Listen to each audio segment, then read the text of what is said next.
자, 이제 우리는 그 11장을 이제 넘어갔는데 11장은 그러면은 어떤 부분이냐? 11장이 굉장히 길어요. 그리고 11장이 좀 어려워요. 그래서 제가 11장을 완전히 다 끝내지 못한다 해도 할 때 읽는 데까지 읽겠습니다. 11장, 10장 마지막 부분에 언급된 진리의 글에 관한 기록들이 11장, 12장에 기록되고 이제 다니엘서가 마무리돼요. 근데 이 11장에서는 바사의 멸망과 그 뒤를 이은 헬라 제국과 분열에 관한 예언이에요. 또한 이스라엘을 중심으로 남부에 위치하고 있던 애굽과 북부에 위치하고 있던 시리아의 전쟁. 그러니까 아까 제가 얘기했죠. 그 두 왕조들, 응?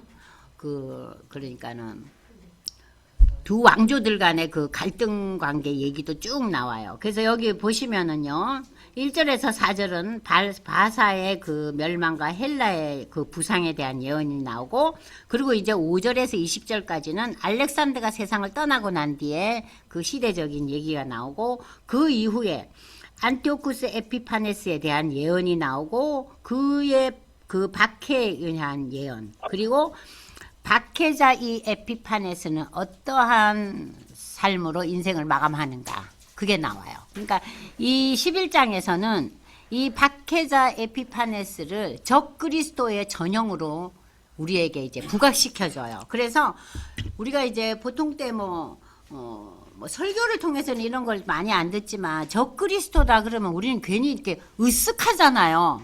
말 표현이 너무 좀 강하잖아요. 근데 이 적그리스도가 그렇게 우리가 생각하고 있듯이 그렇게 막 무시무시하고 이상한 존재가 아니고 너무나 평상적인 존재들인데 하나님을 완강히 내려찍고 자기를 내세우는 게 적그리스도예요. 그것만 이제 생각하시고 여러분이 이제 이 본문을 들으시면 돼요. 자, 그래서 이제 들어가면은 이제 보겠습니다. 자, 보십시다. 11장. 내가 또 메대 사람 다리오 원년에. 이것도 메대 사람 다리오 원년이라는 것은 뭡니까? 이 시대도 이제 바벨론은 떨어져 나갔죠. 그죠?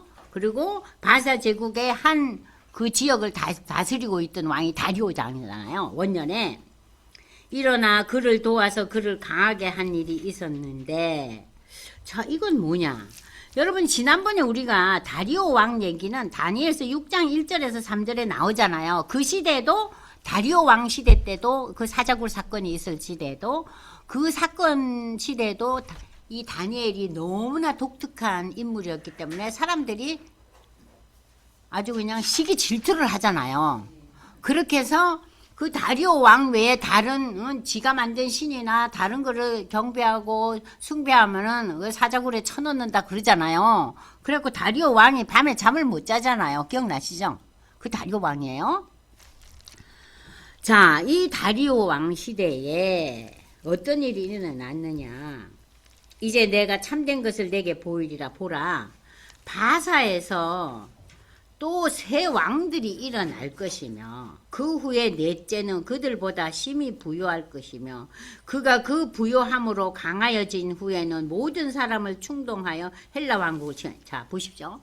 자, 고레스가 떠나고 고레스의 아들이 오고 또 그 뒤에 아들이 옵니다. 이제 이 바사 시대 때 이 능력 있는 이 왕이 일어나서 큰 권세로 다스렸다.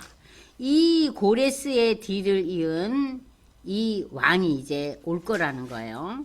그러면은 여기 보시면은 큰 권세로 다스리고 자기 마음대로 해나가고 그가 강성할 때에 그 바사 나라가 이제 요까지 이제 그 3절까지 쭉 읽으시면은 헬라 왕국과 이 바사의 전쟁에 대한 얘기가 나오잖아요. 그러면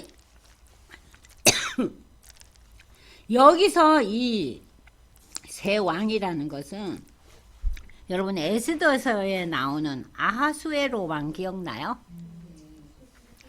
아하수에로 왕이 굉장한 그 능력 있는 왕이었어요. 근데 아하수에로 왕도 우리 에스더서 보면은 너무 요상 떨잖아요. 갑자기 자기 와이프를 내치고. 아유, 모든 남자들이 그런가 봐요. 파워만 생기면은 그냥 와이프 바뀌고 집 새로 짓고 요즘 사람들은 자동차 사고 그런다죠. 여자 바뀌고 집 새로 사고 그리고 최첨단의 차를 사고. 근데 이 시대는 이제 더 하겠죠. 왕정 시대니까. 그러니까 참 이 대단한 이 시대에 이제 전쟁이 나가지고 이제 결국 누가 들어서요? 바사는 멸망하고 지금 누가 일어났어요? 능력 있는 왕 알렉산더가 일어나요. 그래서 세계는 이제 헬라의 시대가 시작됩니다. 그러나 그가 강성할 때 그 나라가 갈라졌자 그랬죠? 그의 자손에게 돌아가지 않았어요. 그죠? 그리고 자기가 그 밑에 있던 그 신하들, 그 네 신하들 친구들에 의해서 나라가 이제 분배되잖아요. 그의 자손에게도 돌아가지도 않고 또 자기가 주장하는 권세대로도 되지 않은 이는 그 나라가 뽑혀서 그 외에 다른 사람에게 돌아갈까. 여기 참 우리에게 시사하는 바가 많아요. 그렇게 수고하고 애쓰고 노력한 알렉산더는 자기의 자녀에게도 나라가 이어지지 않고 지가 원하던 대로도 되지 않았어요. 어느 날 갑자기 죽잖아요. 자, 그래서 그 나라가 뽑혔다는 건 뭐예요? 하나님이 주관하셔서 그 나라도 다 들어서 다 쓸어 없어버리고 네 사람에 의해서 통치권자가 세워졌다는 얘기예요. 그 역사의 주관자는 누구예요? 하나님이시라는 거예요. 누가 알렉산더가 그렇게 갑자기 죽을 줄 알았어요? 그랬더니 남방의 왕, 남방은 어느 왕조라 그랬어? 네? 톨레미 왕조라 그랬죠? 그죠? 그 애굽 지방.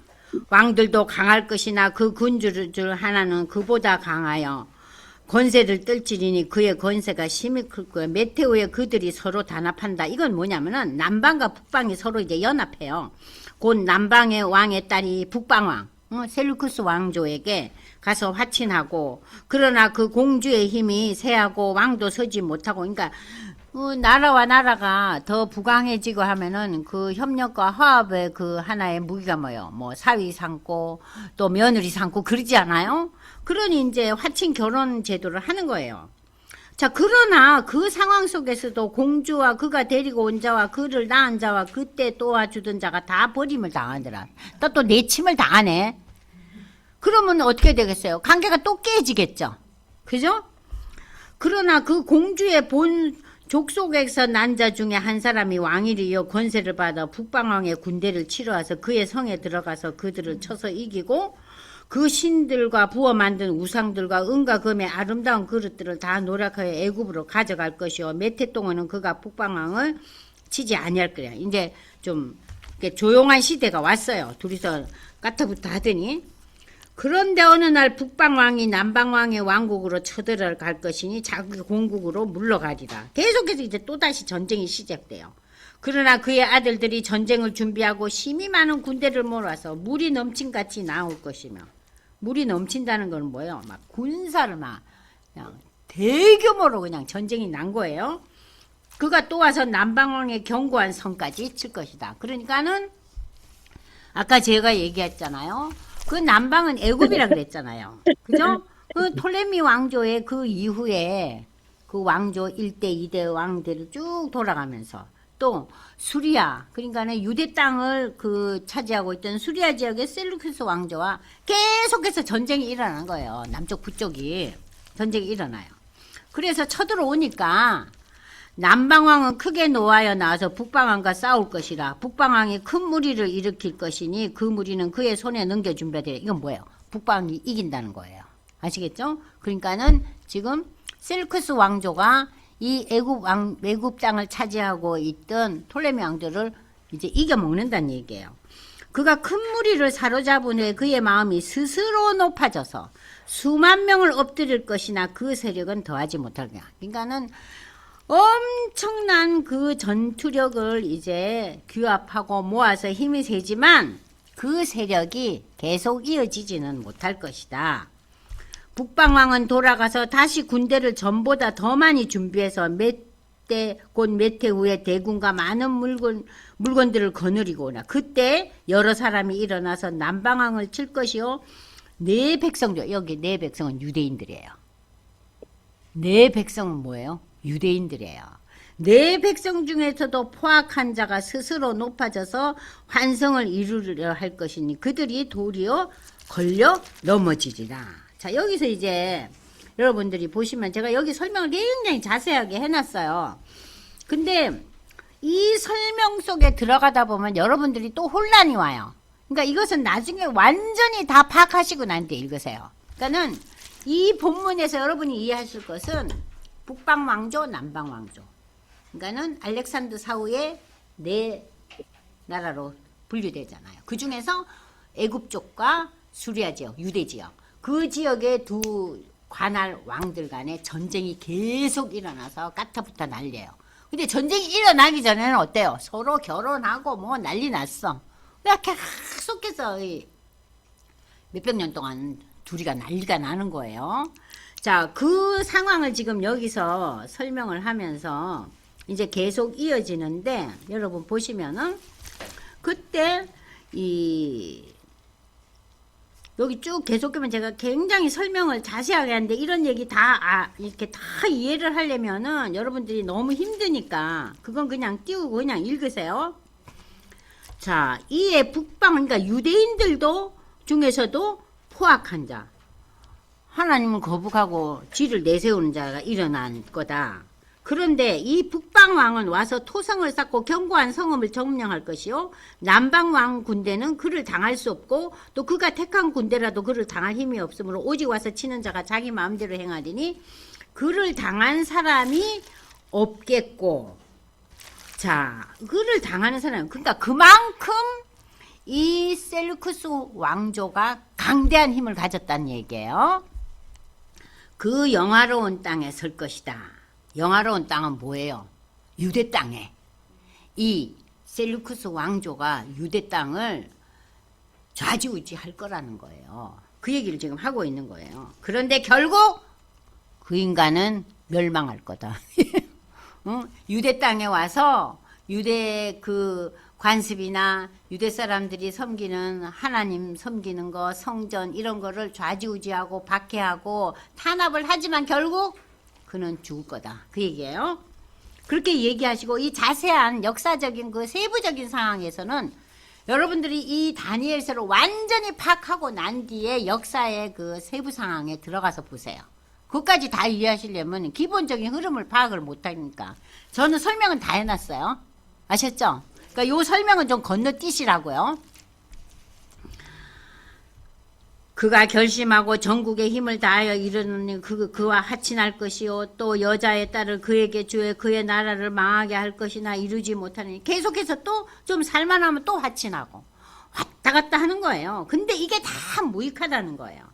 그 후에 그가 그의 얼굴을 바닷가로 돌려 많이 점령할 것이 한 장군, 이 한 장군이라는 것은 로마의 시대가 이제 부상하는 거예요. 로마의 장군이 나타나는 거예요.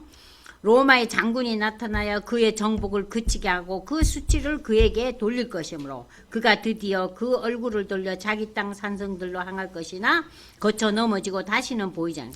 그러니까 로마의 그 한 장군에 의해서 이제 그가 힘이 가라앉는다는 거예요. 자, 그 다음에 이제 보시면은 그 왕위를 이을 자가 압제자를 그 나라의 아름다운 곳으로 두루다니게 할 것이나 그는 분노함이나 싸움이 없이 맨날이 못되어 망할 것이요, 또 그의 왕위를 이을 자는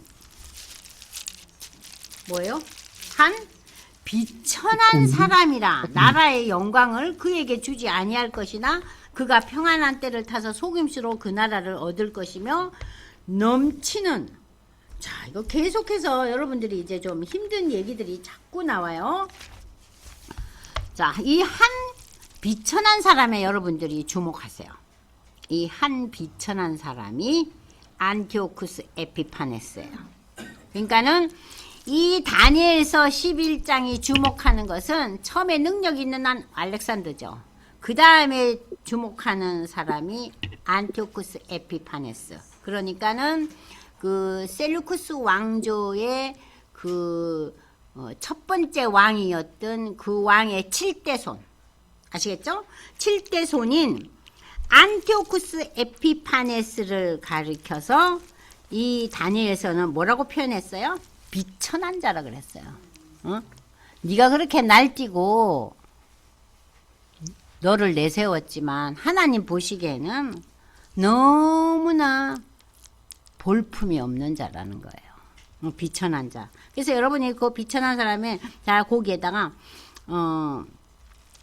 안티오쿠스 에피파네스를 써놓으면 됩니다. 그는 여기 보세요. 유대인을 엄청나게 박해한 여기 이제 여러분들이 이제 그 프린트 보시면은 그건 좀 보세요. 프린트 한번 보세요.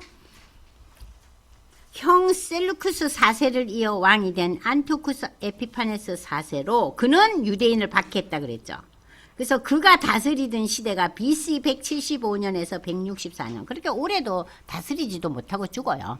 응? 비참하게 죽어요.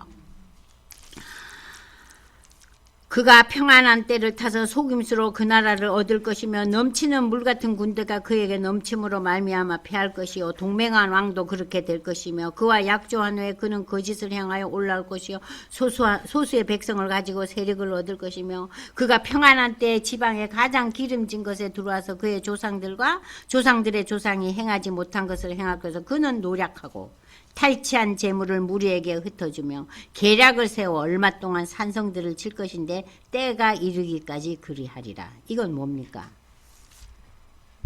때가 이르면 다 끝난다는 얘기예요. 그의 힘과 세력과 그의 명예가 이어지지 않는다는 얘기예요. 그러면서 보세요. 그는 힘을 떨치고 용기를 다하여 큰 군대를 거치고 남방왕 이집트를 중심으로 한 그 톨레미 왕조의 그 후손들 왕과 또 칠 거고 남방왕도 힘이 크고 강한 군대를 거느르고 맞아 싸울 것이나 능히 당하지 못하니니 이는 그들이 계략을 세워 그를 치미니라. 그러니까 북방왕이 이기는 거예요. 그의 음식을 먹는 자들이 그를 멸하느니 그의 군대는 흩어지고 많은 사람이 엎드러져 죽을 것이다. 이 두 왕이 마음에 서로 해하고자 하여 한 밥상에 앉았을 때 거짓말을 할 것이라 일이 형통하지만 그러니까 이제 협상을 해서 이렇게 요즘 협상하잖아요. 맨날 뭐 하루를 늘린다니 어쩐다더니 깨졌느니 붙었느니 지금 그 얘기하고 있는 거예요. 이는 아직 때가 이르지 아니하였으므로 형통하게 일이 완결이 안 되는 거예요. 북방왕 이 안티오쿠스 에피파네스는 많은 재물을 가지고 본국으로 돌아가리니 그는 마음으로 거룩한 언약을 거스리며 자기 마음대로 행하고 본토로 돌아가세요. 이건 뭐예요? 이 사람이 다스리는 땅이 유대 땅을 포함한 시리아 지역이잖아요. 근데 이 사람에게는 하나님이라는 존재가 없잖아요. 지가 하나님이잖아요. 네? 그러니까는 하나님과 왜 그 거룩한 언약이라는 것은 이건 십계명을 가리키는 거요. 근데 이 십계명에 해당하는 사람이 아니잖아요, 이 사람이. 응? 그러니까는 자기 마음대로 휘둘리고 나라를 부강해서 왕위를 굳건히 세워나가 거기에만 이제 평생을 일하는 우리 역사의 왕들 중에 한 사람이죠. 작정된 기한에 그가 다시 나와서 남방에 이를 것이니 이번이 그 전번만 못하리니 이는 기띔의 배들이 이르러 그를 칠 거냐. 이 기띔의 배라는 얘기가 나옵니다. 이 기띔의 배라는 것은 여러분들이 이제 프린트를 보세요. 옛날 그 발람이 기띔의 배를 통하여 아수르가 수치를 당할 것을 예언하는 것처럼 여기에서 이 헬라의 배들이 로마에 이 소속될 것을 상징하고 있다는 거예요. 그러니까는 이제 이 나라가 멸망해서 결국은 이 나라가 어디에 넘어간다고? 로마에 넘어간다는 것을 상징적으로 나타내고 있어요. 그래서 로마로 돌아간다는 거예요. 모든 그 파워가, 힘과 명예가. 군대는 그의 편에 서서 성소 곧 견고한 것을 더럽히며 그가 무슨 일을 해요? 매일 드리는 제사를 펴하며 멸망하게 하는 가정한 것을 우상을 세우고 어디다가 예루살렘 성전에다가 또 우상도 세우고 거기다가 돼지 피를 바르고 그리고 유대인들이 드리는 제사를 금하고 그러면서 유대의 그 종교와 유대의 그 여러 가지 관습을 완전히 말살시키려고 하는 게 바로 이 안티오쿠스 에피파네스의 정책이었어요. 그러니까는 외부적으로는 남방왕과 계속 화친했다, 싸웠다, 계속 그러는 거예요. 그리고 내부적으로 유대 나라와 유대 지역과의 관계는 어땠어요? 유대를 탄압하는 거예요. 유대의 그 하나님 신앙을 탄압하고 성전을 다 불태우지는 않았지만 불태우는 거 이상으로 모독을 한 거죠. 돼지의 피를 뿌리고 성전에다가 성전 제사를 못 드리게 하고, 그러니까 엄청난 그 박해를 가한 거예요. 그가 또 언약을 배반하고 악행하는 자를 속임수로 타락할 것이나 오직 자기 하나님을 아는 백성은 강하여 용맹을 떨치리라. 여기에서 이 얘기가 뭐냐면요, 이 시대에 누가 나타납니까? 이 시대에 유대의 독립전쟁이 일어나잖아요. 여러분 그 전에 제가 설명했잖아요. 그죠?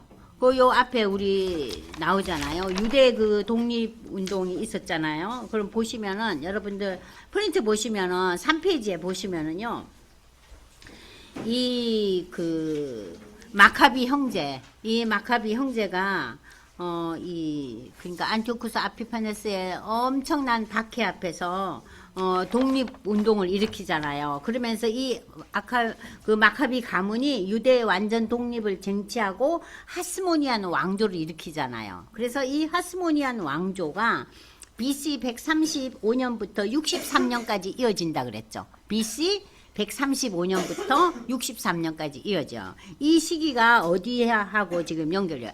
안티오쿠스 에피파네스의 그 폭정과 연결이 되잖아요. 이 시대에서 이제 유대가 독립운동을 일으키고, 그리고 난 이제 이 유대 나라는 나중에 로마에 의해서 다 이제 또 그 하스모니안 왕조는 다 멸망해요. 그리고 이제 로마가 세운 게 여러분이 잘 아시는 헤롯 대왕이에요. 아시겠죠? 예. 자, 그러면서 이 역사는 지금 그러면은 어떻게 이루어질 것이냐. 32절.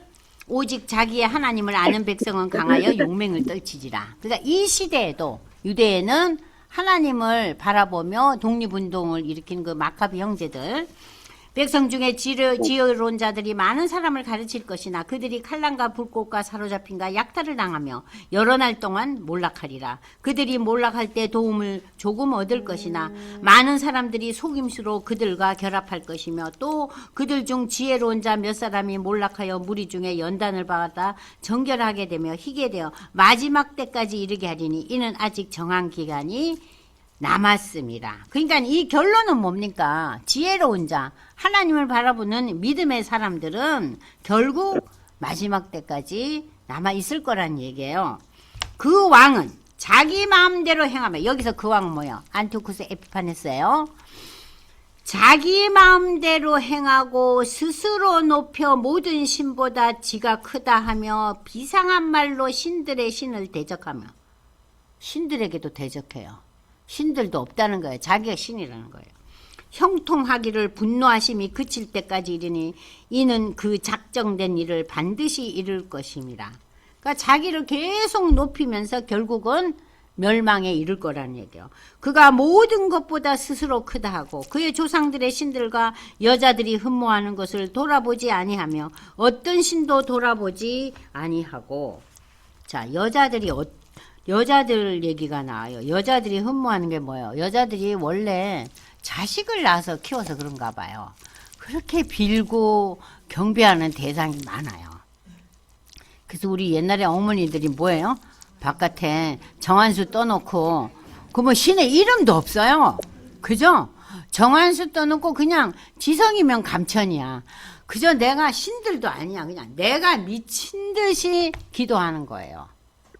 신적인 존재도 없는 거예요. 그죠? 그러니까 이 여자들이라는 것은 아마 이렇게 자녀들을 키워서 이렇게 신심이 큰 건지 뭔가 발음사항이 더 강렬한 것 같아요. 자, 그는 어떤 신들도 개의치 않아요. 두려워하지 않아요.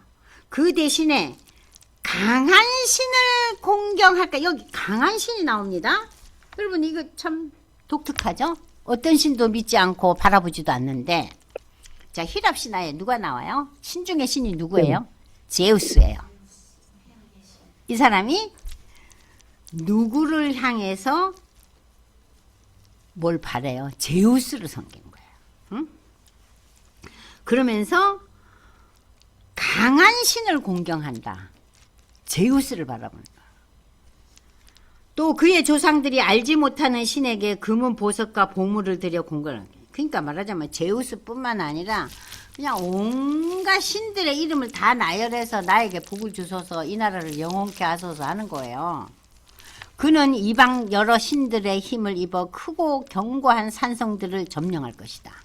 여기 보시면 이 말은 뭐예요? 이방 신들의 힘을 얻어. 그러니까 여러분들 이방 신들도 능력이 있다니까요. 이적의 역사가 일어나요. 사단 마귀들도 이방 신들도. 그러니까 사람들이 점 치러 가잖아요. 점이 뭐 다 틀리면 누가 가겠어요? 맞잖아요. 악령들이 역사에서. 그러니까는 힘을 그냥 명예를 얻어가지고 무릇 그를 안다 하는 자에게는 영광을 더하여 여러 백성을 다스리게도 하고 그에게 뇌물을 주고 땅도 주고 마지막 때 남방 왕이 그와 힘을 겨룰 것이나 북방 왕이 병고와 마병과 많은 배로 해오리처럼 그에게 마주와서 여러 나라에 침공하여 물이 넘쳐. 남방 왕이 다시 와도 어림도 없는 거예요. 이 에피파네스가 힘을 불려서 그가 또 영화로운 땅에 들어갈 것이요 많은 나라를 표명하게 할 것이나 영화로운 땅은 유대 땅이죠. 유대 땅에도 관계한다는 거예요. 오직 에돔과 모압과 암몬 자손의 지도자들은 그의 손에서 벗어나더라. 그러니까 하나님께서 이 에돔과 모압과 암몬 이 지역은 오늘날의 중동 지역이잖아요. 그 지역에는 이 사람이 별로 관계를 안 한다는 거예요. 그가 여러 나라들의 그의 손을 펴리니 애굽 땅도 면하지. 애굽 넘어갔잖아요. 남방왕이. 그죠? 것이나 그가 그 권세로 애굽과 리비아 구스 사람이 그의 시종이 되라. 다 종이 됐다는 거예요. 그 리비아 구스는 이 어디예요? 아프리카 지역이잖아요. 그죠? 그러나 동북에서부터 소문이 이르러 그를 번민하게 함으로 그가 분노하여 나가서 많은 무리를 다 죽이며 멸망시키려 할 것이요 그가 장막 궁전을 바다와 영화롭고 거룩한 산사에 세울 것이나 그의 종말이 이르르니 도와줄 자가 없다. 그러니까는 마지막까지 자신의 혼신을 다해서 능력을 발휘하려고 애를 써요. 그래서 그 아프리카, 그 북쪽 아프리카, 북아프리카까지 다 모든 그 나라의 그 통치권을 다 전수받고 그러지만 여러분들 프린트 33페이지 보세요.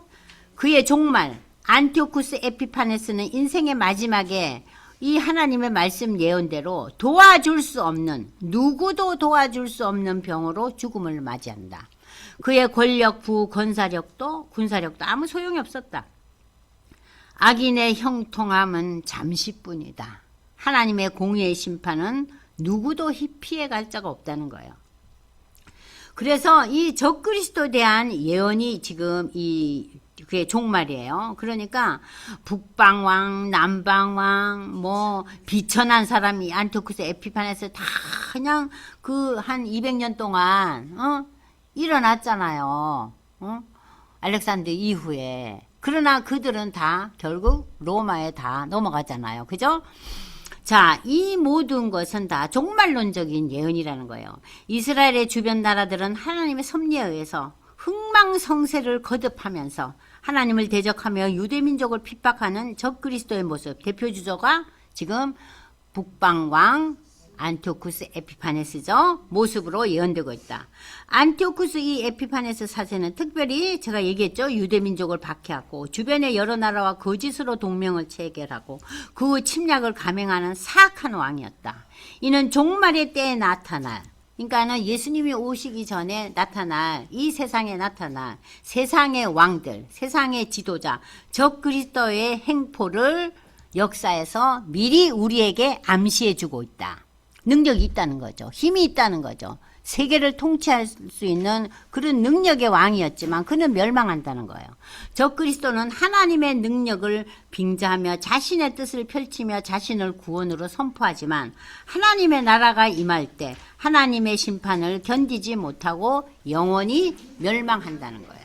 그래서 이 11장에서 우리가 주목해야 될 것은 안티오쿠스 에피파네스의 그 적그리스도의 그 양상. 그래서 제가 요 맨 마지막에 그 안티오쿠스 에피파네스의 그 모습이 이제 적그리스도에 대한 묘사예요. 근데 우리가 이런 본문을 볼 때 적그리스도와 같은 하나님을 대적하는 세력은 결국 멸망한다는 것을 우리가 성경을 통해서 이렇게 알지만 우리의 삶 속에서 우리에게 어떤 마음이 있어요? 악인의 형통을 부러워해요. 저렇게 악한데 때로는 하나님을 외면하고 하나님은 거부하지만 일상적인 삶에서는 여러 사람을 도와도 잘 주고 뭐 국가적으로 뭐 무슨 천재지변이 일어날 때는 자기의 재산을 틀어서 기부도 하고 좋은 일을 많이 해요. 자, 그런 사람들을 보고 우리가 어때요? 어머, 저 사람은 하나님 모르고 교회 생활도 안 하고 뭐 신앙적인 고백은 없지만 참 잘 먹고 잘 살고 윤리도덕도 괜찮네 하면서 부러워하잖아요. 근데 하나님은 여러분 보세요. 시편 37편 7절 보세요. 우리는 악인의 형통을 부러워해서는 안 됩니다. 좀 부러워하죠? 그죠? 뭐 우리가 좀 부러워할 수도 있지만 거기에 마음을 우리가 빼앗겨서는 안 된다는 얘기죠. 시편 37편 7절 보시겠습니다. 여호와 앞에 잠잠하고 참아 기다리라. 자기 길이 형통하며 악한 꾀를 이루는 자를 인하여 불평하지 말지어다. 분을 그치고 노를 버리라. 불평하여 말라. 행하게 지우칠 뿐이라. 그러니까 그러한 성경은 아무리 인간적인 시각에서 볼 때는 의로운 자라 할지라도 하나님의 실존을 거부하고 하나님의 역사를 인정하지 않는 자에 대해서 성경은 악인으로 표현해요. 그러니까 성경이 표현하는 악과 우리 인간들이 생각하는 악의 개념이 달라요. 그죠? 그러니까 성경은 아무리 선한 일을 하고 정말 칭찬받을 만한 일을 했다 할지라도 그 사람이 예수에 대한 십자가의 신앙 고백이 없는 사람은 악인이에요. 왜냐? 하나님 앞에 무릎을 꿇지 않고 하나님이 대단한 존재라는 것을 인정 안 하기 때문에 자기의 의와 자기의 선과 자기의 모든 것이 최고잖아요. 그렇기 때문에 악인인 거예요. 나쁜 짓을 해서 악인이 아니라 하나님 앞에 죄인이라는 거예요. 그러니까 여러분들이 하나님 앞에 죄인이 악인인 거예요. 근데 우리는 하나님 앞에 죄인이 왜 다 악인인가? 선한 사람 많은데. 이렇게 상식적으로 생각하잖아요. 근데 그것도 우리 생각이에요. 하나님은 하나님 앞에 죄인은 악인이에요. 하나님에 대한 생각과 예수 그리스도에 대한 신앙 고백을 통해서 하나님 앞에 나를 내려놓고 내 삶이 달라지는 것이 하나님이 원하시는 거지 우리의 선한 행실을 하나님이 맨 처음 원하는 게 아니잖아요. 하나님이 제일 먼저 원하는 게 뭐예요? 하나님 앞에 내가 엎어지는 거예요. 하나님 앞에 엎어지는 거예요. 근데 그 역사는 내가 원해서도 내가 바래서도 아니죠. 하나님의 일방적인 역사이기 때문에 우리는 이것을 가르쳐서 하나님의 은혜라 그러는 거예요. 하나님의 일방적인 역사.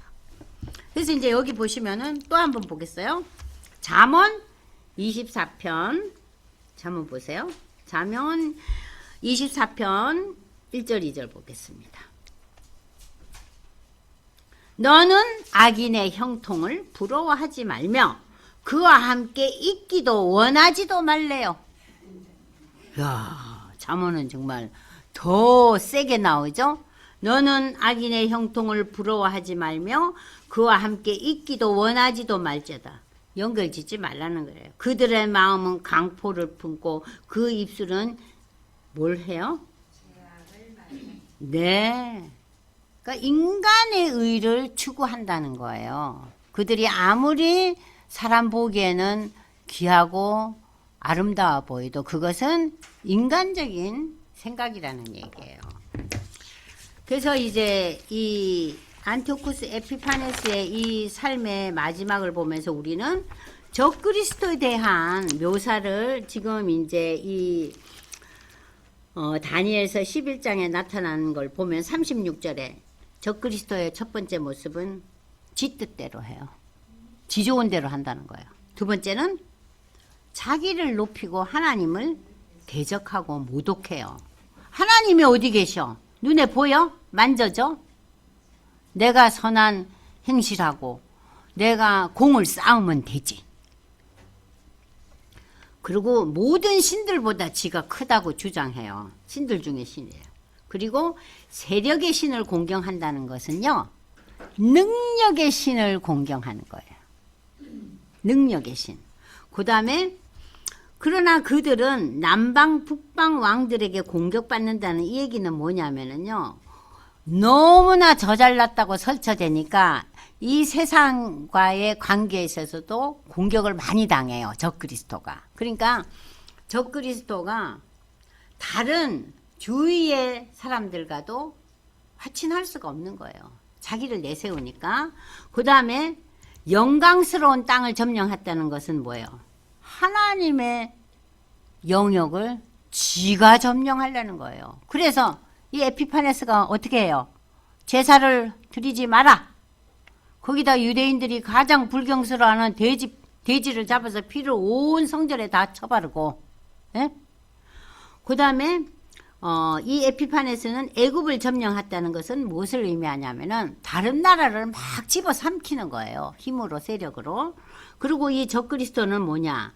영광스러운 땅에서 전쟁을 벌인다. 그러니까 하나님의 도성 예루살렘, 유대 땅에서도 계속해서 문제를 일으키고 그들을 이제 잔해하고 그들을 탄압한다는 거예요.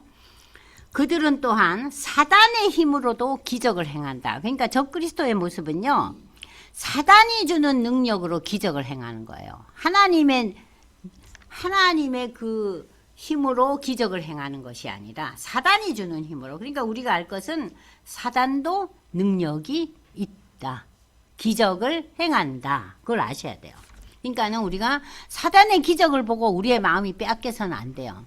뭐 사단도 기적을 행한다고 성경에 나 있더라. 나는 거기에 별로 놀라지 않아.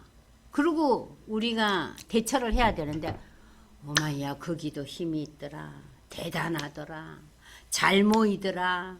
많은 사람한테 도움을 주더라. 얼마나 괜찮냐. 그러고 넘어가는 거예요. 인간적인 시각에 의해서. 그 다음에 이제 보시면은요, 사특한 관계를 사용한다. 그러니까 인간적인 지혜를 총 발휘한다는 거죠. 그리고 사단의 적그리스도의 또 한 모습은요, 평화의 사자인 척 한다는 거예요. 내가 평화의 사자이다. 그리고 주의 성도들을 대적한다. 또한 시온산에서 그리스도에게 멸망한다. 그래서 여러분들이 여기서 제가 여기 빼놨는데 계시록 19장 11절에서 21절까지 읽고 이 적그리스도에 대한 것을 이제 마무리해 보려고 합니다. 계시록 19장. 이 적그리스도의 마지막이 어떠한 모습으로 나타나느냐. 계시록의 그 마지막 그 멸망의 장면입니다. 계시록 19장 11절부터 제가 읽어드릴게요. 또 내가 하늘이 열린 것을 보니 보라 백마와 탄자가 있으니 그 이름은 충실과 진실이라. 그가 공의로 심판하며 싸우더라. 그 눈은 불꽃 같고 머리에 많은 면류관이 있고 이름 쓴 것이 하나가 있으니 자기밖에 아는 자가 없고, 또 그가 피 뿌린 옷을 입었는데 그 이름은 하나님의 말씀이라 칭하더라. 하늘에 있는 군대들이 희고 깨끗한 세마포 옷을 입고 백마를 타고 그를 따르더라. 그의 입에서 아주 이한금이라는 것은 날카로운 검이 나오니 그것으로 만국을 치겠고 친히 저희를 철장으로 다스리며 또 친히 하나님 곧 전능하시니의 맹렬한 진노의 포도주 틀을 밝혔고. 포도주 틀이라는 건 뭐예요? 포도주의 즙을 내기 위해서 그 틀에다가 진익이잖아요. 그러고는 쫙 짜면은 그게 즙이 나오죠. 그러니까는 이게 뭐예요? 완전히 진익인다는 소리예요. 누구를? 적그리스도를.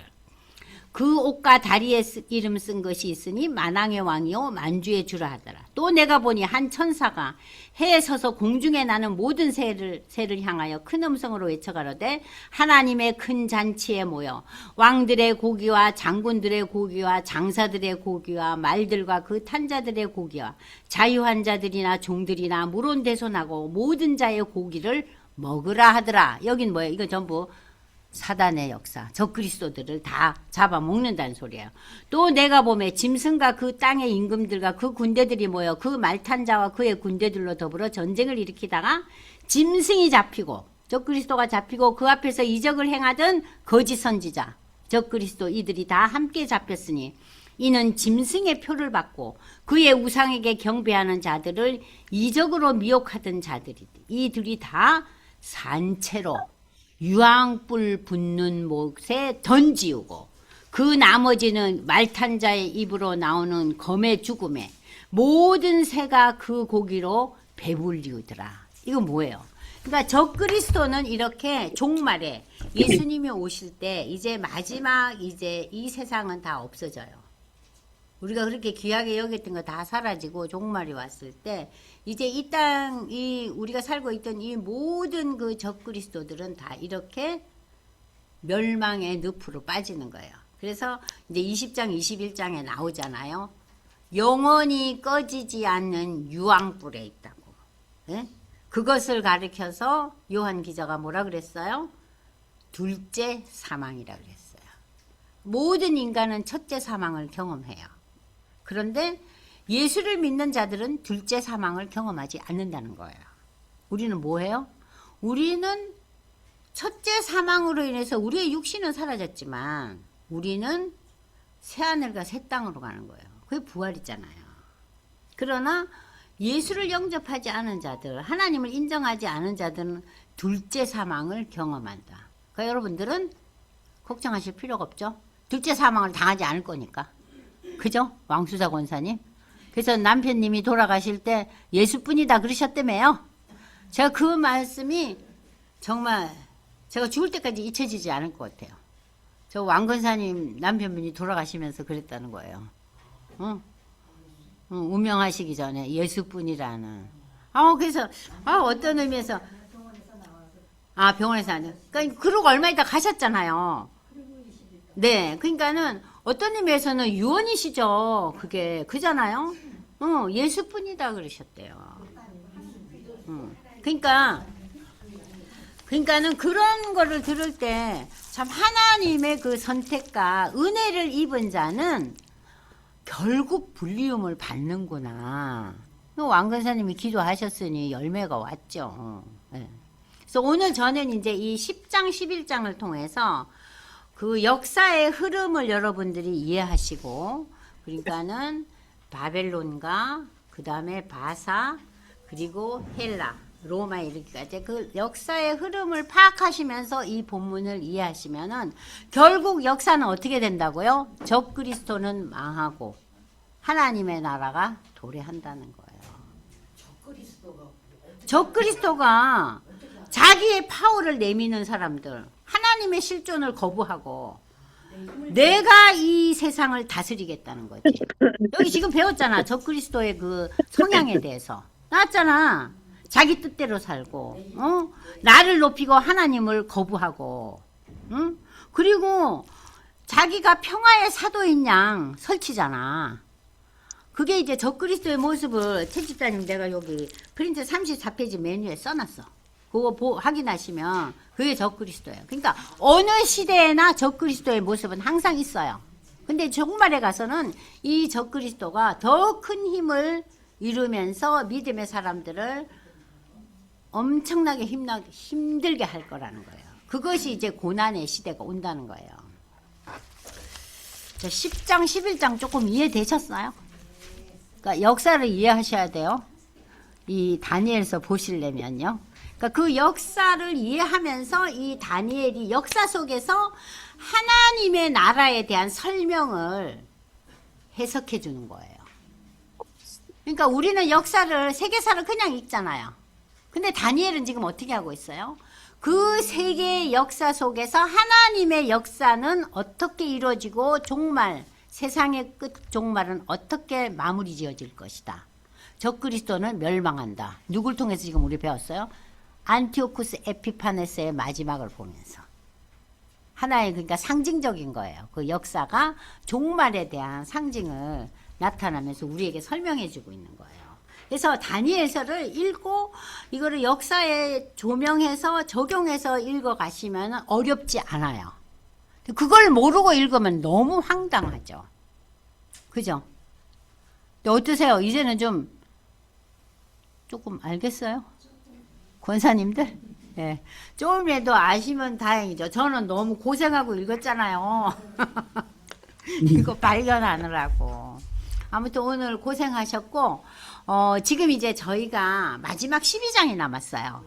그러니까 12장은 그렇게 어렵진 않아요. 근데 12장은 1장에서 11장 모든 것을 아우르고 있는 거예요. 그래서 이 12장의 결론, 별과 같은 존재가 되어야 된다면서 이 다니엘서가 끝나요. 그래서 요 다음에는 마지막 그 다니엘서 마지막 시간에는요 1장에서부터 11장까지를 좀 총정리하고 그리고 12장을 이제 마무리할 거예요. 그러면서 이제 다니엘서를 끝내고 그 다음 주는 5월 5일 어린이날이더라고요. 그래서 휴강하고 그 다음 주에 야고보서부터 다시 또 시작하고 야고보서는 짧으니까 그렇게 오래 하지는 않을 것 같아요. 질문 있으면 좀 하세요. 그래야지 제가 좀 더 준비를 하잖아요. 기도하고 마치겠습니다. 하나님 아버지, 지금까지 우리가 세계의 역사를 그저 흘러가는 역사로 보고 인간의 수고와 애씀과 그 인간적인 그 영역 속에서 역사를 보았는데 참 이 다니엘서를 읽어가면서 이 인간의 역사는 지고하신 하나님의 그 섭리 가운데 있다는 것을 우리가 알게 되었습니다. 하나님, 우리 개개인의 역사도 하나님의 섭리와 다스림 안에 있다는 것을 이 시간 우리 모두 고백하게 축복하여 주시옵소서. 그래서 우리 삶의 역사가 하나님의 역사의 일부분이 될 수 있도록 우리를 붙들어 주시고 성령으로 우리를 인도하여 주시옵소서. 오늘 저희가 살아가는 이 세상의 그 세계의 흐름과 우리나라의 그 정세를 볼 때 참 마음이 답답하고 참 어떻게 결과가 이루어질지 우리의 마음이 무척 무겁습니다. 하나님, 이 대한민국을 지켜주시고 하나님의 인도하심 가운데서 위정자들이 저들의 그 위치를 깨닫게 하시고 아름답고 밝은 나라로 살아갈 수 있도록 저들을 인도하여 주시옵소서. 또 세계 정세에 있어서도 하나님 아버지, 자기의 그 유익만을 위한 것이 아니라 세계의 모든 사람들을 생각하며 다스리는 그러한 지도자들이 곳곳에서 일어날 수 있도록 하나님 함께하여 주시옵소서.